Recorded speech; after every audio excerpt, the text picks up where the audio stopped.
India, Kashmir, Kashmir, Kashmir, India, Kashmir, Kashmir, Kashmir, Kashmir is India, Kashmiri India.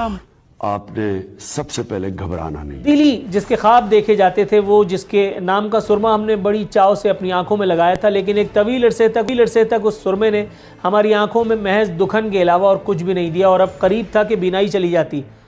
ताहम महज एक फ़ैसले ने अब हमारे मुल्क में चहारसू खुशियों के तराने जो हैं वो गुंजवाने शुरू कर दिए हैं, और अब वो तब्दीली जिसके ख्वाब देखे गए थे वो अब आ ही गई है। इस हद तक जिसको कहते हैं कि मायूस कुन है कि एक खातून, जिसको मैं क्या कहा करता हूँ, अब मैं क्या कहूँ, वो खातून एक एंकर की कैपेसिटी में पीटीआई की मिदहत पे, उसके इल्ज़ाम में, उसके जुर्म में उसको एक बाकायदा टाइम स्लॉट एलोकेट की गई है किसी एक चैनल पर, जिसमें वो बैठ करके इमरान खान रहमतुल्लाह अलैह और पाकिस्तान तहरीक इंसाफ जिंदाबाद के अलावा कोई काम नहीं करती। लेकिन आज हालत ये है कि उन खातून ने जो ट्वीट किया, आप सुनिए और सर पकड़ लीजिए। कहती हैं शौकत तरीन को वज़ीर ख़जाना बनाने की यही वजह हो सकती है कि शायद उन्हीं को पता हो कि पीपल्स पार्टी दौर में अपना किया गया बेड़ा गर्क कैसे ठीक करना है। मुझे तो उनसे कोई उम्मीद नहीं, अल्लाह पाकिस्तान के हाल पर रहम करे।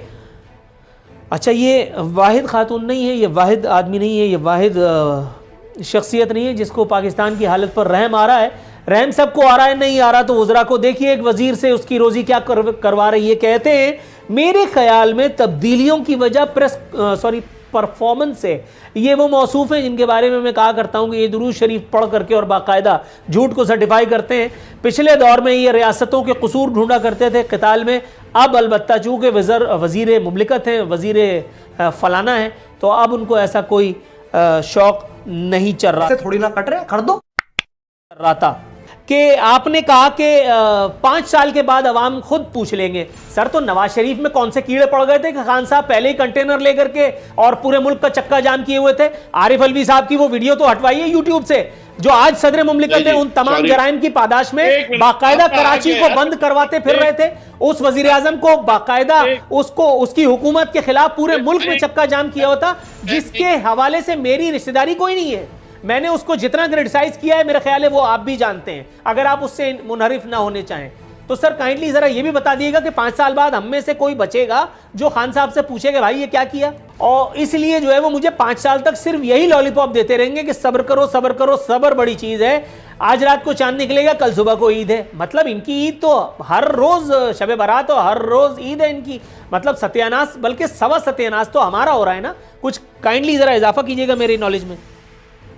सबसे पहले बहुत शुक्रिया नूर अपने प्रोग्राम में दावत देने के लिए, और समहाउ आई डोंट नो कि क्यों इतना गैप आया, लेकिन बहरहाल हम आज तो आ ही गए। दूसरा रमज़ान की मेरी तरफ से आपको और तमाम अहले इस्लाम को बहुत बहुत मुबारक हो, और खुदा करे कि कोरोना की मर्ज से हम सब बचे रहें। जहाँ तक कोरोना की मर्ज से बच भी गए तो जो महंगाई और जो हालात आज हम सबको नजर आ रहे हैं वो भी किसी से ढके छुपे नहीं। और जहाँ खिलाड़ियों की बात की और शमीम नकवी साहब ने कहा कि कप्तान है, उसको पता है कि किसको लगाना है, तो हमें यही तो परेशानी है कि उन्होंने कहा कि खुद ही अपना सवाल में जवाब भी दे रहे थे कि क्रिकेट नहीं है और ये नहीं है। तो देखें, कोई भी एडमिनिस्ट्रेटर जो होता है वो अपनी टीम बनाने से पहले ये सोचता जरूर है कि वो किसको कहाँ लगा रहा है। और अगर आप क्रिकेट की भी बात करते हैं तो क्रिकेट में फील्डिंग के टाइम पे आप ये तो देखते हैं कि फील्डर कौन है, बॉलर कौन है।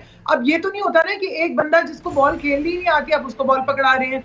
और फिर जिनके ऊपर जो हालात आज आपने देखे कि 6 माह से ज्यादा है, हर थोड़े दिन के बाद जो है आप एक वजीर बदल रहे हैं। अभी वजीर बेचारा अपनी परफॉर्मेंस के लिए सीधा पदरा होता है तो उसको पता चलता है कि उसकी वजारत जो है वो जा चुकी है। नहीं जाती तो बुजदार साहब की नहीं जाती। आई डोंट नो उनको कौन से सुखाब के पर लगे हैं। जहां तक मुल्की हालात का, अगर हम सियासत को एक साइड पे कुछ देर के लिए बलाताक कर भी दें तो जो हालात मुल्क के माशी तौर पर है, एक गरीब के जो हालात है, आप देखिए रमजान है, अब इससे तो नकवी साहब इनकार नहीं कर सकते कि रमजान के महीने में जो गरीब है उसको चीजें सस्ता बाजार में महंगी मिल रही है। ये मैं नहीं कह रही, ये टीवी प्रोग्राम, मुख्तलिफ टीवी प्रोग्राम्स में जो लोग जो है वो लेकिन मैडम टीवी तो फसाद बर्पा करता है, शायद आपको याद नहीं हो, मैं आपको याद दिला देता हूँ। खान साहब ने इस पे भी बाकायदा तंज फरमाया था, इस पे बाकायदा हदफ तनकीद का निशाना बनाया था चैनल्स को कि ये इनको कोई काम नहीं है, ये माइक लेकर के चले जाते हैं आम आदमी के पास कि जी महंगाई है। वो आदमी फ्रस्ट्रेट हो जाता है और जाहिर है कहता है, जो कि पिछले अदवार में जायज था लेकिन अब नाजायज है। बिल्कुल नूर, आप ठीक कह रहे हैं, लेकिन मसला ये है कि खान साहब खुद भूल गए हैं ना कि जिस सोशल मीडिया को और जिस मीडिया को आज वो सबसे ज्यादा तनकीद कर रहे हैं, यही मीडिया और यही सोशल मीडिया उनकी आवाज था। यही मीडिया और सोशल मीडिया वो था जो जहां ये कंटेनर पे चढ़ के कंटेनर की सियासत कर रहे थे। और आज साबित हो गया, ऐसे थोड़ी ना कट रहे, कर दो, कि ये जो सुरमा हम सब ने पहना या जिसको पहनाया गया, जिस सुरमे का आपने जिक्र किया है, वो आंखों को चुंदिया गया। मैडम, आपकी खिदमत में एक शेर पेश करते हुए मैं तवक्कुफ की इस्तदा करता हूं। सजाएं फकत रोज़े हश्र पे मौकूफ नहीं। फिरदौस शमीम नकवी साहब भी सुन रहे होंगे। सजाएं फकत रोज़े हश्र पे मौकूफ नहीं, जिंदगी खुद भी गुनाहों की सजा देती है। तो जो गुनाह किए उनका सजा अगर यही दुनिया में मिल जाए तो ठीक है, बजाय इसके कि आखिरत में।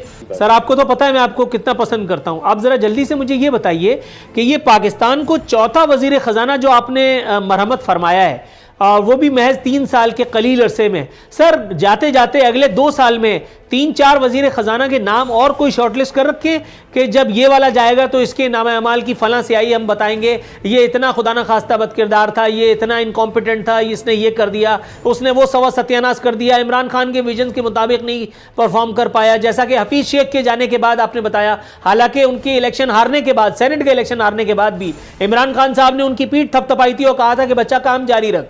लेकिन अचानक से फिर जाहिर है कि स्क्रिप्ट में जो तब्दीली हुई तो उनको फारिग करके फिर हम्माद अजहर को मुलाजमत मिली। हम्माद अजहर साहब के नामा अमाल में यह स्याही थी कि उन्होंने खान साहब की उस फुल टॉस को जो है, बल्कि यॉर्कर को फुल टॉस बना करके खेल दिया, वो कपास और चीनी वाली बात को। जब खान साहब ने उनसे कहा कि भाई आपने किस तरह से इंडिया से ये इंपोर्ट करने की बात की है, तो उन्होंने कहा खान साहब मुझे तो ये आप ही ने कहा था। उसके बाद सब लाजवाब हो गए और महफिल में अंधेरा छा गया। तो शायद हम्माद अजहर की विकेट इसलिए चली गई। अब ये बताइए सर, ये शौकत तरीन किस बिना पे निकाले जाएंगे, और जब तक नहीं निकाले गए उस वक्त तक ये हमारा क्या क्या ले जाएंगे? नूर लारफीन भाई, बहुत शुक्रिया। मैं समझता हूँ कि इस वक्त जो मईशत हमारे बहरान का शिकार है, मुल्क जो बहरान का शिकार है, उसमें कोई दो राय नहीं है कि प्राइम मिनिस्टर साहब जो है वो मुसलसल मेहनत कर रहे हैं, कोशिश कर रहे हैं। और ये तब्दीलियां जो आपको नजर आ रही है, ये भी इसी का शख्साना है कि हम समझते थे कि जो मईशत जो है वो ठीक होगी और महंगाई कम होगी, लेकिन ऐसा नहीं हो सका। तो प्राइम मिनिस्टर साहब जो है वो कोशिश यही कर रहे हैं कि किसी तरह से जो है महंगाई कम हो और गरीब आदमी की बात जो बार बार करते हैं उनको रिलीफ मिले। तो ये जो तब्दीली आपको नजर आ रही है, ये भी इसी वजह से है। मैं समझता हूँ कि इसमें कोई दो राय नहीं है कि जो हमारे हफीज शेख साहब थे या हमारे हम्माद अजहर साहब है या कोई भी जो पहले वज़ीर खजाना रहे हैं, उसमें कोई खुदा न खास्ता ऐसे इल्जाम नहीं है कि उन्होंने कोई करप्शन किया है या कोई ऐसी बात की है जिससे मुल्क को नुकसान पहुंचा हो। बल्कि जो बेहतरी हम चाहते थे, जो प्राइम मिनिस्टर साहब बेहतरी चाहते थे, वो उस तरह से नहीं आ सकती। और अभी उम्मीद ये है कि शौकत तरीन साहब जाहिर है वो बड़े अरसे से मईशत के साथ रहे हैं और हमारे हुकूमत के साथ भी रहे हैं। तो तवक्को ये की जा रही है कि जो हालात खराब है, जो मईशत इतनी संभल नहीं सकी और आम आदमी को रिलीफ नहीं मिल सका, उस पर काम होगा और खास कर महंगाई पे काम। अच्छा सर, मैं आपकी शान में नजराने अकीदत पेश करते हुए आपके बयान की तजाद की जानिब इशारा करूंगा। जैसे ही आपने अपने वीपर से थोड़ी ना कट रहे, कर दो, वीपर का आगाज किया, आपने कहा कि हालात अब बेहतर हो गए मईशत के, और जब हम वक्फे पे जाने वाले हैं तो आपने कहा कि मईशत अभी अपने पाँव पे खड़ी हो जाएगी। यानी गोया पहला वाला बयान दूसरे वाले से नहीं मिल रहा, और आपका जो पहला वाला बयान है वो शहबाज गिल साहब के बयान से भी नहीं मिल रहा, जिन्होंने फरमाया था कि मईशत अपने पाँव पर खड़ी करने में कामयाब हो गए हफीज शेख साहब। ये तो खैर बरसबील तस्करा मेरा, आप इसे इजहार फ़न समझिए या मेरी होशियारी कि जिस तरह से मैंने ये इन नुकाइस को उजागर किया। सर, मैं आपसे मुल्तमिस हूँ, मैं आपको अगर आप चाहें तो आपके किसी प्यारे की, किसी अजीज की कसम भी दे दूंगा। सर, यकीन कीजिएगा कि ये जो एहसानात है इनका अजर सिर्फ आपको अल्लाह मियां देगा। हम लोग तो बहुत छोटे लोग हैं, हम लोगों की तो कोई औकात ही नहीं है। थोड़ा सा तवक्कुफ कीजिएगा, मैं आपकी तरफ आता हूँ। रमज़ान है, वरना मैं मिठाई भी ऑफर करता, थोड़ा सा तवक्कुफ फरमाइएगा।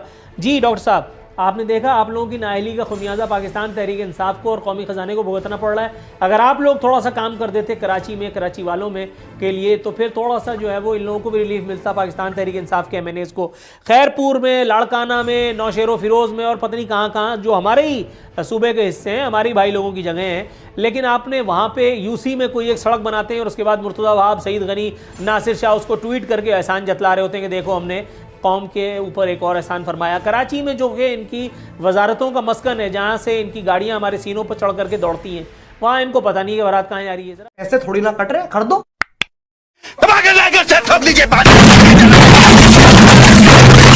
पूरा साल मेहनत करता हूँ आपके लिए बेटा।